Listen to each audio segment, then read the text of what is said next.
Imagine waking up tomorrow and the government gets a text saying pay us $39 trillion by midnight or we're shutting you down. That's essentially what would happen if the U.S. national debt became due all at once. And honestly, this scenario is so catastrophic that it makes every financial crisis in history look like a minor inconvenience. So let's walk through what would actually happen if America had to repay $39 trillion overnight.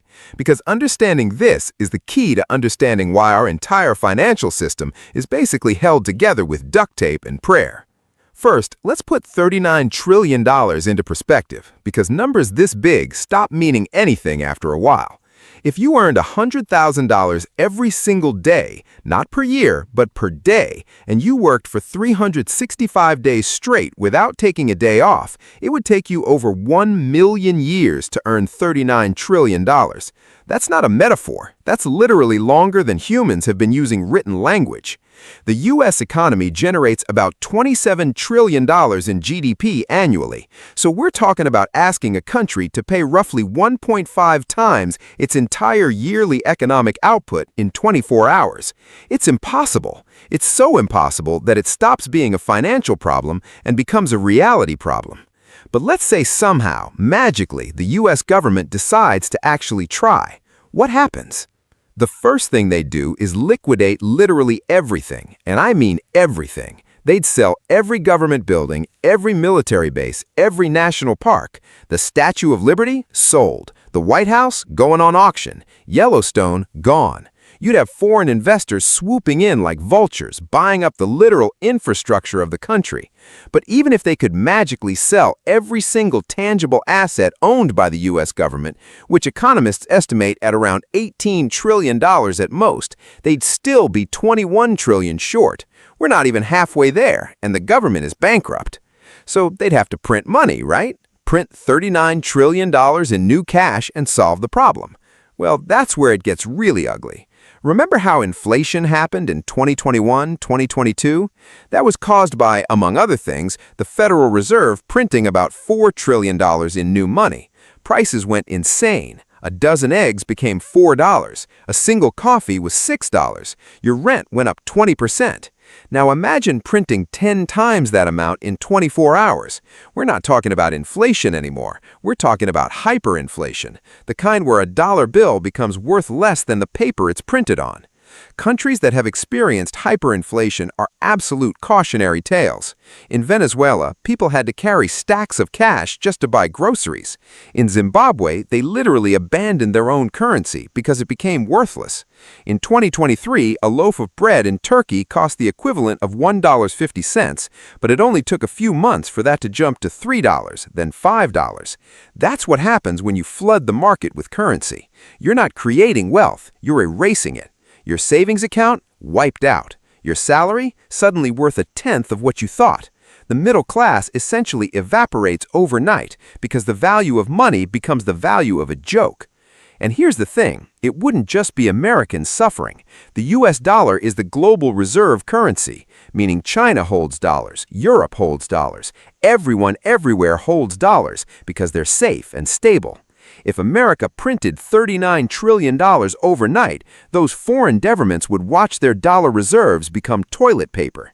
Every international trade would collapse because no one would accept dollars anymore. Oil would be traded in a different currency. That would destroy the global financial system. We're talking about triggering a worldwide economic depression that makes 2008 look like a practice run. Countries would probably demand physical goods instead of money, gold, oil, land, whatever has actual value. You'd have international tensions that could escalate into actual conflict because suddenly every country is competing for real assets in a world where fiat currency is useless.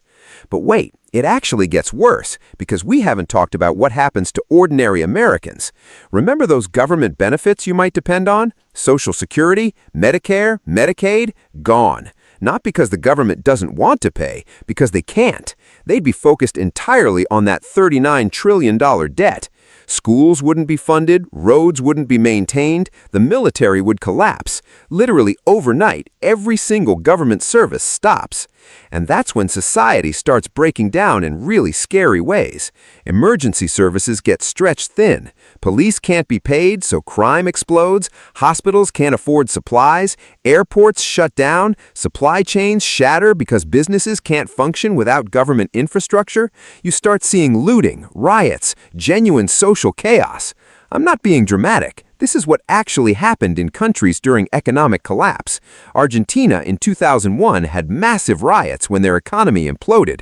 People couldn't even get money out of their bank accounts. Your life savings were literally trapped. So what's the actual answer? Why doesn't any government ever have to repay their debt all at once? The answer is that debt doesn't work that way. The U.S. has never actually agreed to repay $39 trillion by a specific date. Instead, America rolls over its debt. They pay the interest on what they borrowed, and when a bond comes due, they issue new bonds to pay it off. It's like taking out a new mortgage to pay off your old mortgage. As long as people keep believing the U.S. will pay them back, and they do because America has never defaulted on its debt in over 200 years, the system keeps working. But here's what keeps me up at night. This only works as long as people keep believing in it. The second people lose faith that America will pay back its debt, the whole system collapses faster than you can imagine. Interest rates would spike because no one would want to lend to the U.S. at low rates anymore. The government would have to pay enormous amounts of money just to borrow, making the debt spiral even worse. It becomes a self-fulfilling prophecy. People think America can't pay the debt, so they demand higher interest rates, which makes it harder to pay the debt, which makes people more convinced America can't pay. And that's actually starting to happen. As of 2026, we're spending an enormous amount of our federal budget just on interest payments.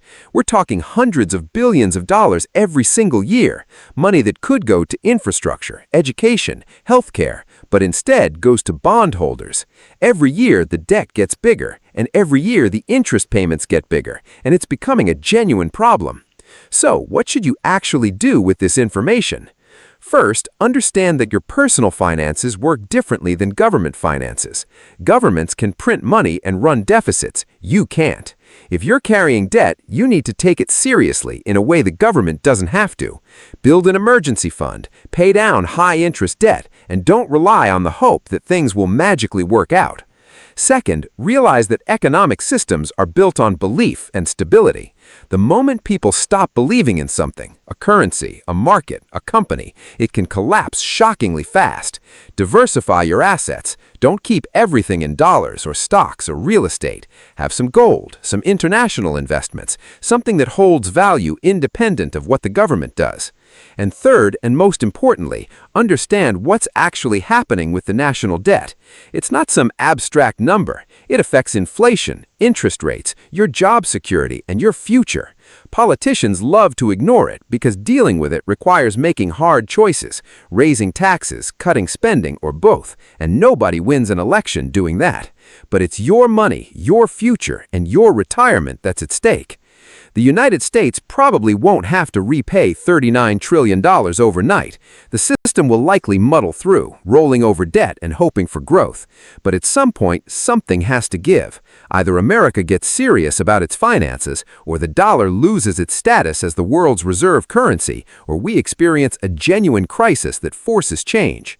Which scenario happens next is up to everyone from policymakers to voters to you and me. But now you know what's really at stake. Subscribe to What If Your Money for more scenarios that break down what's actually happening in the financial world, because the better you understand money, the better decisions you'll make with yours.